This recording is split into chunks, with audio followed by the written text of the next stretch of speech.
Hello అండి, welcome to our channel Akhil home style cooking. ఈరోజు నేను చేయబోయే రెసిపీ వచ్చేసి ఆనియన్ దోశ అండి. అలాగే ప్లెయిన్ దోశ కూడా వేస్తున్నాను. ఓన్లీ మినపప్పు బియ్యంతో మాత్రమే వేస్తున్నానండి. క్రిస్పీగా రావాలంటే ఎలా చేయాలో చూసేద్దాం. ముందుగా ఒక బౌల్ అయితే తీసుకోవాలి.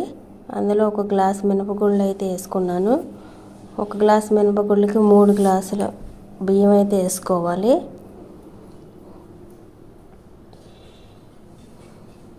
వేసుకున్న తర్వాత వాటర్ అయితే పోసుకుని 5-6 గంటల సేపు అయితే నానబెట్టుకోవాలి.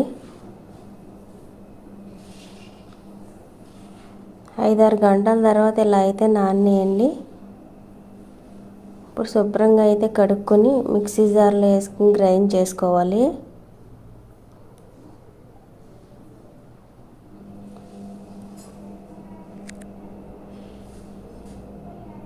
కొద్దిగా వాటర్ అయితే పోసి గ్రైండ్ చేసుకోవాలండి. ఈ విధంగా అయితే గ్రైండ్ చేసుకోవాలి. ఒక బౌల్లో అయితే వేస్తున్నాను పిండిని గ్రైండ్ చేసిన తర్వాత. ఇప్పుడు టేస్ట్కి తగిన సాల్ట్ అయితే వేసుకోవాలి. నేనైతే కళ్ళుప్పు వేస్తున్నానండి.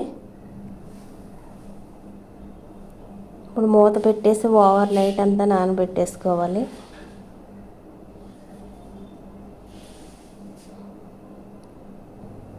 తెల్లవారికి ఈ విధంగా అయితే పొంగిందండి. ఇప్పుడు గరిటె పెట్టి సాల్ట్ వేసాం కదండి, ఇప్పుడైతే కలపాలి.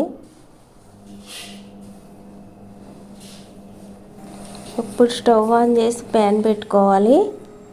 దోశ ప్యాన్ బాగా వీటెక్కనివ్వాలండి. వీటెక్కకుండా అయితే వేయకూడదు, దోశలు సరిగ్గా రావు. ఒక గరిటెడు పిండి అయితే తీసుకోవాలండి. ఈ విధంగా దోశ అయితే వేసుకోవాలి.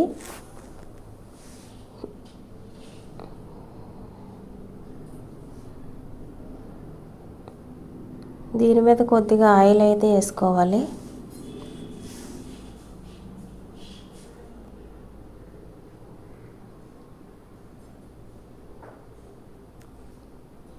ఇప్పుడు ఫ్లేమ్ మీడియంలో అయితే పెట్టుకోవాలి. ఈ విధంగా కలర్ వచ్చేదాకా వేయించుకోవాలి. ఇప్పుడు ప్లెయిన్ దోశ అయితే వేసానండి. చూడండి, క్రిస్పీగా అయితే వచ్చింది. ఇప్పుడు ఆనియన్ దోశ అయితే వేసానండి. ఇప్పుడు ఉల్లిపాయ ముక్కలు అయితే కట్ చేసి పెట్టుకున్నాను. అలాగే కొత్తిమీర కూడాని, కొద్దిగా ఉల్లిపాయ ముక్కలు కొద్దిగా కొత్తిమీర అయితే వేస్తున్నాను.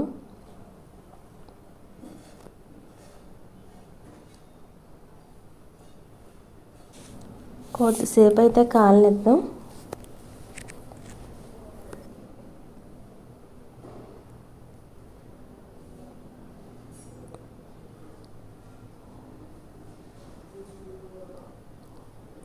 ఇలా కాలిన తర్వాత తీసేసుకోవచ్చండి. ఇప్పుడు మన ఆనియన్ దోశ కూడా అయితే అయిపోయింది.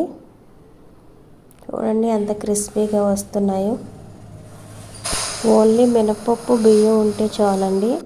ఈ విధంగా ఈజీగా దోశలు అయితే వేసేసుకోవచ్చు. క్రిస్పీగా టేస్టీగా ఉండే దోశలు అయితే అయిపోయినాయండి. లైక్ చేయండి, షేర్ చేయండి, సబ్స్క్రైబ్ చేయండి. Akhil home style cooking.